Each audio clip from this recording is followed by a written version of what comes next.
Hello, you've read the title. Usually when a YouTuber posts something with this sort of title, it'll be something huge. Something everybody knows, you know, your Joy Creations, your Five Nights at Candy's, your Garfield carts. Dude, this game fucking rocks. However, today's game is one I don't really see get talked about much. Tealerland is a FNAF fan game released August of 2021 by Nitro. And while it certainly isn't unheard of, I mean, Markiplier played it for God's sake, I feel as though it's very underappreciated. I don't really see it mentioned often, which is kind of a shame because in terms of like gameplay and stuff, this might be one of the most unique FNAF fan games I've seen in quite some time. The whole premise of this game is that you, David Artell, way back when, had opened up an amusement park called Tealerland with your brother, Teal. But unfortunately, the park closed down. Officially, the reasons for closure were never fully disclosed, but someone probably died. And that ever since the park closed, Teal and David had both gone their separate ways. And after all this time, the park stands still, abandoned, untouched, until now. Someone familiar has called. Then what follows is the most dramatic-ass intro scene I've ever seen for a FNAF fan game, and I mean that in the best possible way, with a mysterious voice asking David to come find them. Then Attila mask flashes on the screen, and then boom, we put on the mask. Awesome title reveal. Oh yeah, we play as David, by the way, that's our name, the other brother, you know, Teal and David, we're David. Following this, the game throws us right into the main meat, with a point-and-click styled adventure, which is always welcome. Welcome to Tealerland, a now abandoned, lifeless amusement park. Untouched, unwanted, yada yada, controls, and all that good stuff. When you're ready to go beneath, find a way into the storage facility hiding below. My God, it's a sister location bunker. Fuck me. Pressing W will lead us into the amusement park itself, which is covered in do not enters and police tape, which is always a good sign when you're thinking about entering a location. Ignoring all those red flags, we decide to head in, and the game gives us a choice to continue forward or go left or right. I decided to head right first, and ooh, okay, hello. The game, instead of acknowledging the giant animatromo that just waltzed on by, instead decided to only give us information about the goddamn teacup ride. Heading back and going left this time reveals a large statue of Teela, polished in a fine golden paint to welcome our guests. That is really cool. Imagine if Freddy's had like a giant golden statue of. Alongside the statue is the show stage, which is noted to be empty. Almost like the characters aren't there and they're gonna be with us in the secret underground bunker. Ah! Continuing on down the path leads us to a group of rather suspiciously placed trash bags. Moving them reveals a hatch down into the evil bunker of evil Tealerland man. That's what I'm calling the evil guy from the beginning. Well, I assume he's evil. He had like a creepy voice, so you know. Completely devoid of common sense, we climb down into the bunker, which has us perched on a ladder inside of just an empty void. Thankfully, however, we are armed with a flashlight, which for some reason is just poison to animatronics in every FNAF iteration, I guess. Anyways, as we climb on down, yep, our good old friend Teela is here. Basically, when you see Teela, hold the light on him until he leaves. He's meant to play a sound cue when he appears, and maybe I'm a little deaf, but the sound cue was. I didn't hear one. Luckily, I can use the power of my eyes and look and see him instead. After we finish our descent into the bunker, not into madness, yet, we are greeted with the level select screen, which allows us to replay any cutscenes or gameplay sections that we want. That's really cool. More games need to do menu screens like this rather than just, you know, making you just, you know, oh, continue night 3, That's fairly standard, I don't know why I'm picking that apart. Okay, one thing you need to know about me, when it comes to games in general, I usually skip over them because I'm like, you know, I'm just too cool. But this time I had a small inkling that I might need it. So tutorial time it is. Spawning inside the office, we are greeted with another helpful little box of words. They're like Lucky Charms, but educational. That should hook the Americans. Apparently, we are currently inside of the control room, which is one of the 3 main rooms we can travel between. Thankfully, no enemies are active during this night, which means we get the chance to familiarize ourselves with the lay of the land, which that's also really good. I like when games do that. And boy do we need it, because it gets complicated. Turning around reveals a door which we can either exit through or look through the keyhole. Love to have options. I'll explain why you need to check through the keyhole at a later date, but I'm sure you can imagine why we need to. Venturing out into the hallway is, well, a hallway. Once again, I'll explain more on this room soon. I'll be honest, so far I was extremely overwhelmed. Okay, before I get comments saying, oh, wait until he plays Post Shift 2. First of all, No. Yeah, well, second of all, shut up! Oh, my. Every mechanic and every room has a bunch of instructions along with them. While individually, these are reasonable and helpful tooltips, altogether, it's quite a bit to take in. Like here, try memorizing all of this and which part it's for. The only way to really get these mechanics down pat is through trial and error, so I apologize for the frustrating gameplay you will see throughout this video. I was just shooting in the dark half the time. Anyways, heading back into the control room, I wanted to play on the computer, but let's see here. Uh-oh, there's no signal detected. Turns out we have to assemble a T-Lore, which is our most vital tool throughout this game, the T-Lore. However, until it's assembled, the computer isn't usable, so back out the door we go. Once we're in the hallway, heading into the room to our left is the supplies room, which is where we do all sorts of fun and dandy things like assembling the T-Lore. The T-Lore. Something that has to be done at the beginning of each night. Basically, in order to assemble the T-Lore, we must find spare parts that will randomly spawn on the floor of either the supplies room or the hallway. There are 3 parts that you must find and collect each time, all of them being arms for some reason, which is cool, I guess. After we find a part, we must apply it and attach it to the T-Lore before being able to search for the next one. You get the point. Now that our lore is up and running, we are able to use the computer, which will allow us to access and control the lore remotely. As soon as I got on the computer, the screen started going to static and oops, the active signal has been lost. Turns out our lore got corrupted, because of course. I'll explain how the lore works more in depth in due time, but for now, we have to actually fix it. In the top right corner, you will see a flashing light with a countdown on it. That is how long we have to fix the lore. It says 99 here because it's the tutorial, but in the actual game you'll see later on that number is much more limited. Anyways, to fix the lore, we must venture out into the hallway, then into the supplies room once more. Now, because I'm stupid and I didn't read the handy dandy tutorial prompt, I just clicked on the first thing I saw. Basically,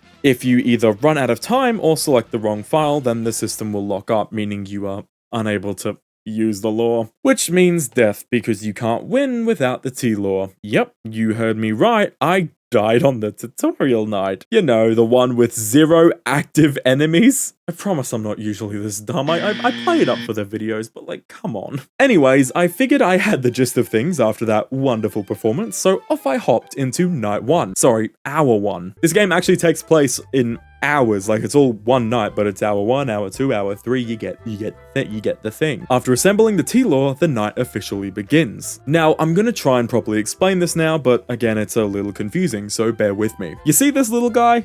Yeah, that's our T-Lore, wandering around the rest of the underground facility. You can use W, A, S, and D to move around the grid. See this other little guy here? Yeah, that's our first big bad, Tealer himself. You know, the guy from the ladder minigame, although this time we don't get a flashlight, because I guess we lost it even though it clearly works on Tealer, but oh, for the sake of gameplay, we've just tossed it aside! Basically, you have to stay as close to Tealer as you can, as doing so will fill up the lore meter above his head. If you stay too close to them for too long, however, then your screen will start to glitch out, meaning you have to back off and move away from the animatronic. See, Tealer here has the not-so-unique ability to corrupt the T-Lore by injecting malicious code if it is within close proximity. So really, it's a balancing act. You gotta stick close to the character that you want to lure, but also keep your distance. Now, you might have noticed that there's a second little guy moving around the bottom of the map, which is unfortunately where we are located, as the bottom of the grid seems to lead on into the hallway outside our door. So if you see someone down there, you don't want them there. As you can see here, as I turn to deal with this new threat who's on his way into our hallway, I stuck too close to Tealer and corrupted the lore, which means that when you leave your monitor, you need to be smart about its placement, as it can still be corrupted when you're not even there. Exiting out the door, we are met face to face with Willow the Wyvern. To deal with her, simply sit and stare until she's satisfied and leaves. Failure to counter her in time after you hear her making noises and stuff means she will jump scare you, leaving you on 10 health. What? Health system? You never said anything about I'm getting to it! Anyways, as you can see in the top right corner, we have 15 seconds remaining to fix the T-Lore's firewall, which is done by pulling up the panel inside of the supplies room. In order to fix the lore's firewall and remove the malicious files put there by Tealer, you must find the corrupted file. Most often, the name will be something suspicious or beginning with Zany. Like here, for example, it's listed as Zany, Gain admin, which I don't know about you, but that sounds fairly fishy. And the firewall is all good. Now, the goal of each night is to lure the animatronics to one of the 3 rooms inside the facility and contain them there, hence the whole point of the T-lore. In order for the animatronics to, actually follow the lore, you have to fill up the lore bar that appears above their heads, which is filled up by being close to the animatronic, like I said before, balancing act. From then, you have a limited time frame to move down to one of the rooms and lock them in. Now, you might have noticed at the bottom of the screen, there's a little old checklist, where it'll list your goals for each night. Ticking these off after completion will end the night, which, took me a bit to see because I died in the tutorial before it got to explain that part, so, maybe I should have replayed the tutorial, but it all turned out fine in the end. Now, I hope you're keeping up because all of that was only the first night. It's only going to get more fun from here. And guess what? Evil Tealerland Man is back and he's got some edgy dialogue for us. With enough effort, you can take control of anything. An ability far more powerful than any other. Well, that's reassuring, isn't it? Following which, we see an animatronic and it either explodes or it's like some Michael Bay shit. I mean, I'm probably wrong. It kind of looks like someone might be tampering with the animatronics, but what do I know? Now, something else I want to touch on again is just how good this menu is. Instead of unlocking information about the characters after beating, say, a night 6, like in most FNAF games, character descriptions unlock as you play. After beating night 1, we now have access to Tealer, Willow, and Frill. Frill is a character that unlocks on night 2, but for now I want to focus on the first 2 pages. Don't worry, I'm not going to read out the whole paragraph. You shouldn't read it either because there might be spoilers. I'm just going to blur it. But something I want to talk about real quick is the threat classifications. As you can see here, Tealer is classified as a lureable threat. His main ability is to affect the lure, something that isn't exclusive to Tealer, but more on that soon. But as you can see here with Willow, she is classified as an ambient threat. Ambient threats are unable to be lured, meaning they also lack the ability to infect the lure. Ambient threats will be depicted on the radar with a yellowish tint, compared to lureable threats which are a dark red. Also, there are 8 characters in this game, so that'll be fun. Moving on to hour 2, first up of course we have to assemble a T-lore, and as you might immediately notice, there is a second animatronic on the map. Haha, I don't remember that being there. I got so close to containing Tealer almost right away, but he infected the lure before I could seal him away because the doors take so long to open. So I headed out into the hall to fix the firewall, all is normal and whatnot, and oh. This here is Frill. He is a lureable threat, much like Tealer, and in order to counter him, you have to stare him down like Willow, the other one that's in the hallway. I, however, didn't quite get the memo. My train of thought was that, okay, what are the chances that Frill and Willow have the same exact mechanic? It's probably more likely that he's the opposite and you have to leave when you see him. Yeah, no, that's not it at all. Basically, when Frill shows up in the hallway, you have to stare him down exactly like Willow. He also has a secondary mechanic that we will get into in a moment. Now, as you might have noticed, after being jump scared, we aren't dead. Matter of fact, actually, if you look in the top left corner, you'll see that our health is 40 out of 100. Some animatronics, when they jump scare you, will either kill you instantly or they'll lower your health by a substantial amount. In order to heal, you must go to the supplies room and use a medkit, which is also pretty cool in my opinion. Anyways, right after returning to the control room after being jump scared, I lost the lure again, so I had to go back outside. Again. Luckily though, this gives me an opportunity to explain Frill's secondary mechanic. Now throughout this video, you might have noticed me looking through the keyholes quite a bit, even though nothing was happening. Luckily, this paid off considering I discovered this guy's mechanic purely by luck. I went to exit the control room when Frill was staring me down. Basically, he's the same as he is in the hallway, just stare until he leaves. Now, in case it wasn't obvious earlier, you also have to lure Frill into a room, like you do with Tealer, which is fairly straightforward, just don't get infected. And yeah, once you've sealed up those 2, you just tick them off and then you leave. It's pretty cool. His machines have far greater potential than what they were made for. Sitting in this facility, rotting away. I will put them back together. Okay, William Afton, that's a little on the nose, isn't it? Okay, now something else that I think is super unique about this game is the fact that it has a perks and skill points thing. No, I'm not kidding. You get 1 skill point per night and you can use them to unlock these. There are rank 1 perks which cost about 2 points each, and then there are rank 2 perks that cost 4 each. The rank 1 perks consist of longer lure infection cooldown after using firewall, and one that makes the infected file text in the firewall menu a lot easier to spot. I chose the longer lure infection cooldown because I don't know, that sounded cool. On to night 3, yada yada, assemble T-Law. What's this? Turns out the facility's power has become faulty. Our Law now has access to the generator, and we must use it to collect gas canisters on the map to refill the generator. Simple enough though, right?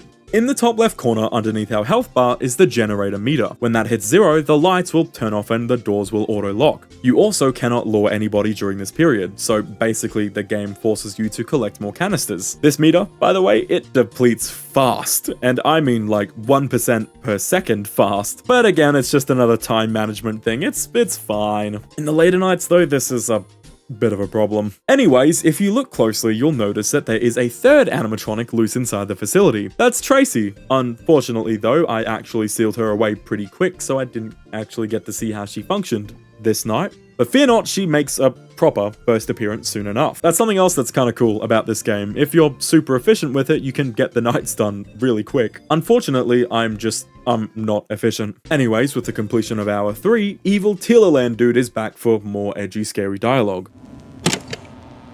They were meant to be taken apart, modified, tampered with. He should have known.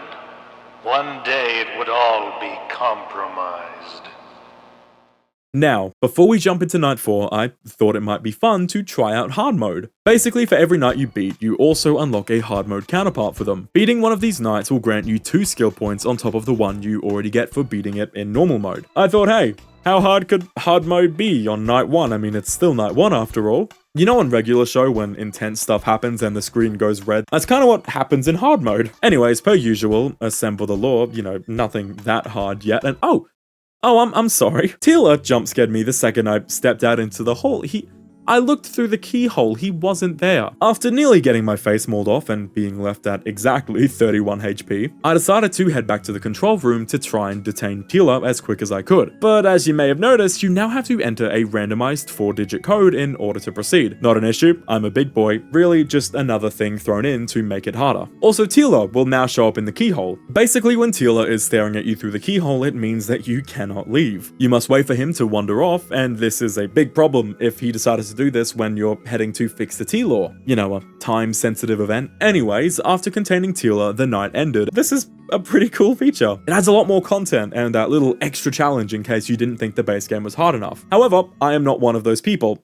So I didn't really delve into hard mode all too much after this, but it's still pretty cool nonetheless. Anyways, on to night 4. Immediately after assembling the Law and exiting back out into the hallway, Tealer tried jumping me immediately. That's new. And what followed was, I'm just gonna let it play out for a moment because I was so lost. My jaw was just dropped.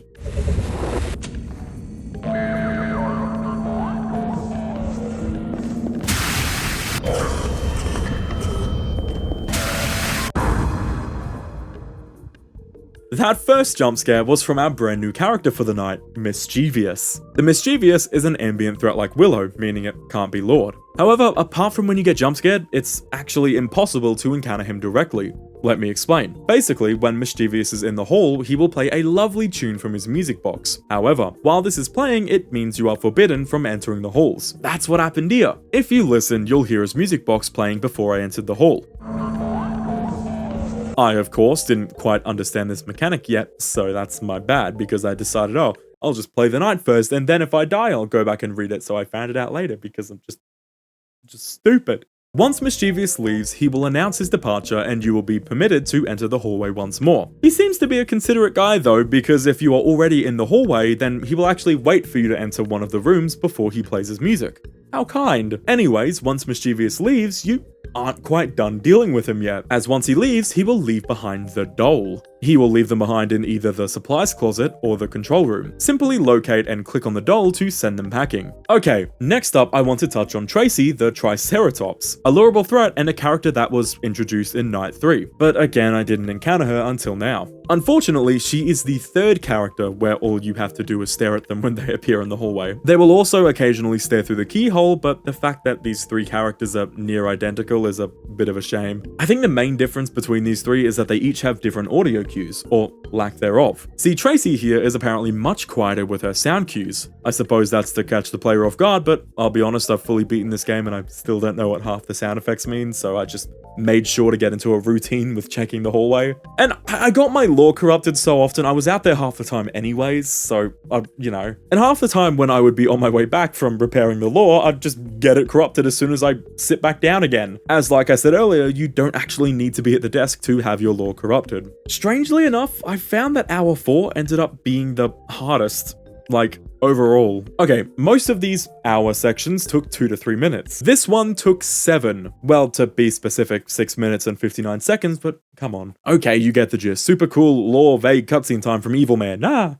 One more step until the plan is complete. The clock is ticking.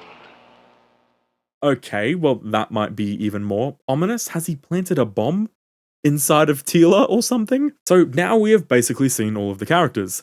For now. Hour 5 doesn't actually add anyone new, so now might be a good time to do a little recap of the characters up to this point. So strap yourself in, grab some popcorn, we're gonna quickly go over the threats so far, so you know, you learn, it's good for your noggin, kids. Tealer is the first lureable threat that we encounter. Tealer will attempt to gain entry into the office. If you encounter him in the hall, quickly head into one of the rooms before he catches you. If you manage to avoid him, however, he will trap you in said room by appearing through the keyhole. To counter this, simply ignore him and he will leave. By the way, if you couldn't tell, Tealer is a dragon animatronic. I don't know, maybe I'm a bad person for not thinking about dragon animatronics. That's pretty cool. Willow the Wyvern, the first ambient threat that we get introduced to. Willow is fairly simple, stare at her until she leaves. However, if you switch rooms while she's present, or just ignore her, then you will get jump scared. Frill, the frilled lizard, is the second lureable threat so far. Frill will eventually make his way to your door, and to counter him, you have to stare at him through the keyhole until he goes away. The needy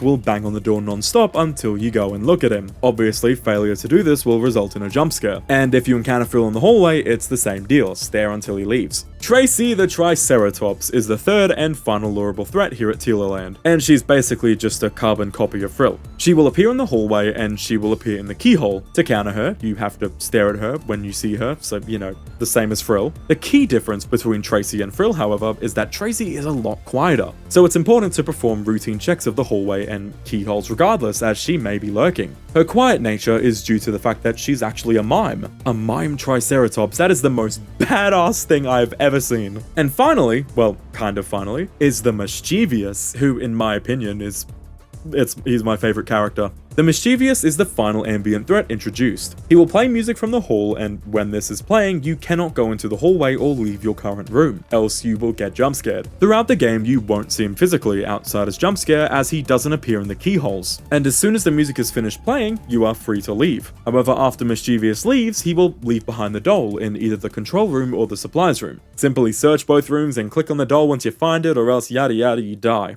Moving on to hour 5, there are no new threats other than the ones I just listed. Immediately, Tracy and Frill greet me as soon as I assemble the T-Lore. Mischievous plays his music box the second I sit down, and oh my god, look how fast the power runs out, what the fuck?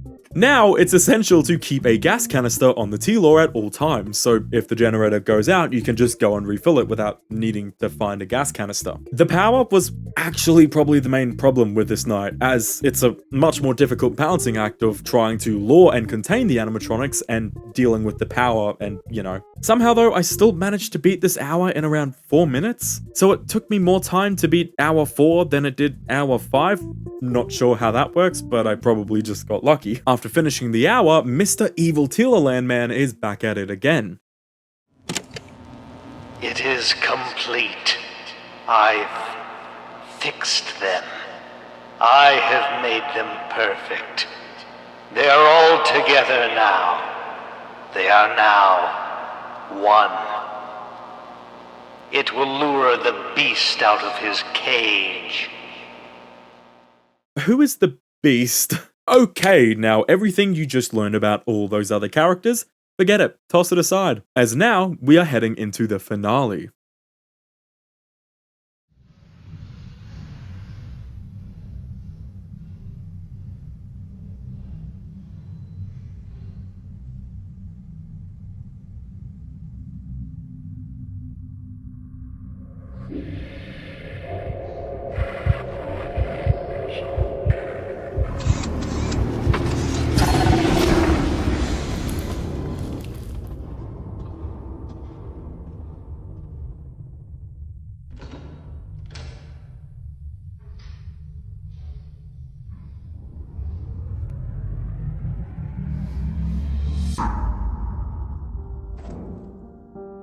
They are now, oh my god, they pulled an Enid on us. The game throws us into an underground cave thing facing off against the deterrent. We have a computer terminal behind us with a map of the facility as well as sealable rooms with generators in each one. The deterrent will make their way throughout the facility as indicated by this little red dot on the map. Our job is to lure them into a room and blow them up.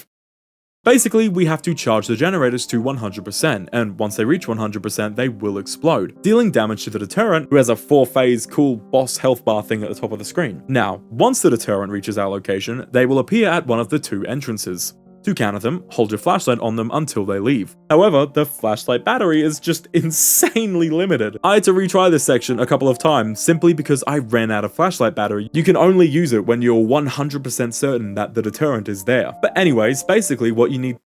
Who are you? This here is... I don't know. Basically just look away when he appears. The more damage you deal to deterrent, the faster they will progress throughout the facility. It got to a point where I could only wind like 10 to 15% between each visit from the deterrent. They were coming really fast. Anyways, once you kill the deterrent, we exit the underground cave place thing we were in, and as we ascend up the ladder to the surface, we are met with a, quite frankly, super confusing cutscene, I'll be real. Then there we are, face to face with evil Tealerland man. Well, kinda. Evil Tealerland man is actually our brother, Teal. I know, shocker. Teal eggs David on. Once again, we play as David, you know, the guy in the beginning who wore the Tealer mask with an axe and stuff. Pretty cool guy. By asking if he wants him gone. For all the times he tried to fix our wrongdoings and that he's already lost. Telling David to go ahead and to free him from this place. And washloom, we cut his head off. Just gonna let that sit there for a bit. See how we all feel about that. Just feel it, feel it. How do we feel about that?